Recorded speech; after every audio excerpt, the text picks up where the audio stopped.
اول حاجه كنبغي نشكر الجماهير المغربيه كامله على المسانده ديالهم لينا.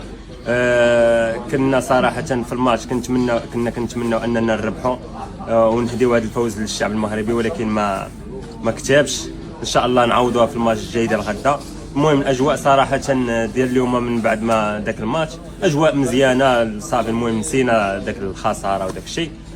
عندنا ماتش مصيري، داكشي علاش كنتمنى من الشعب المغربي كامل والناس اللي كيبغيونا كاملين انهم يوقفوا في جنبنا، اخص في الظرفيه هذه حنا اللي محتاجين ليهم بزاف. وكنبغي نشكر الجميع، وان شاء الله غدا نديروا اللي في جهدنا وغدا نتقاتلوا باش نكونوا عند حسن الظن ديالكم كاملين. وعلى قبل هذا الدرابو هذا، وعلى قبل خويا الياس المالكي، وعلى قبل الناس كامل اللي كيبغيونا. وشكرا لجميع الناس، لا لي باج، لا الصحافه، لا كنقراو داك التعاليق كاملين. شكرا لكم بزاف، خصوصا انا على داك الدعم ديالكم ليا. ان شاء الله نقدموا شي اداء اللي كيليق باسم المنتخب الوطني المغربي.